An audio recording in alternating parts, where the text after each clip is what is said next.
Hello and welcome to Cask Theology, a channel about theology and beer, and a little bird told me that we're looking into folklore today, so let's go grab our drinks and take a look.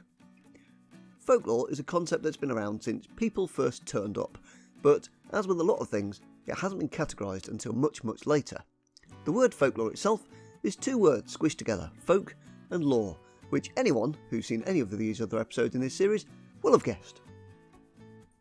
Let's start with the word folk. The meaning of folk has changed over the years, but originally it referred to the poor and uneducated living in rural areas. A great example of its use in fiction is the term small folk in the Song of Ice and Fire books, or the word common folk, meaning the ordinary people.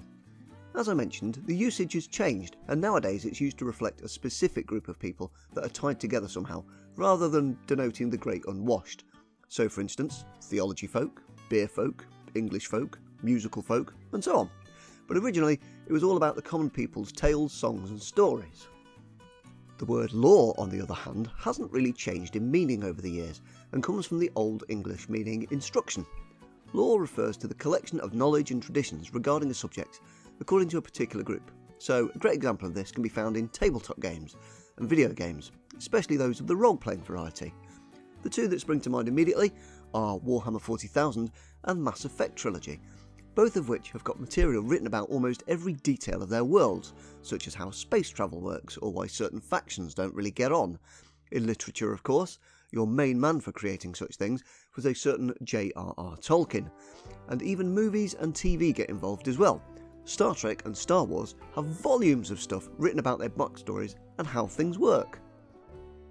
So when you take folk and you take lore, you get the word folklore, a term coined by a gent known as William Thorns in the 1800s, and its basic meaning is the collective tales and knowledge passed down from generation to generation, usually through word of mouth, since in the olden days, not many people could read.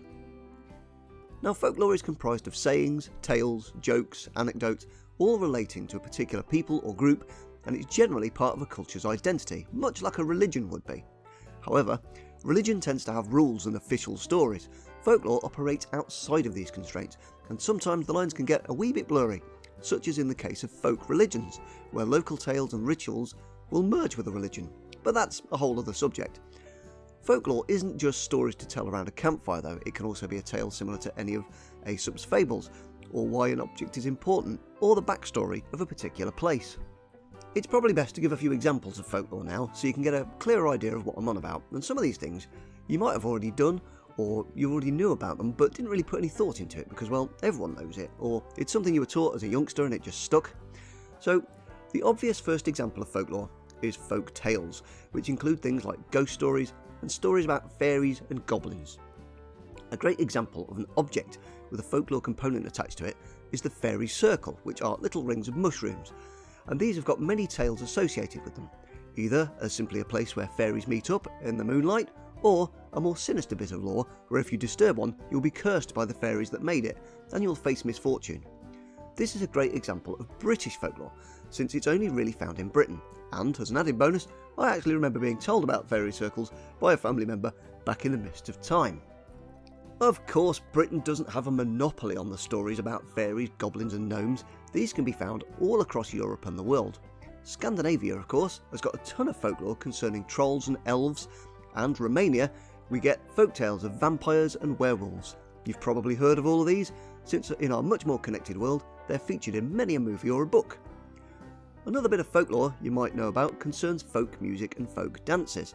These are of course songs and dances that have been passed on from generation to generation as part of local culture.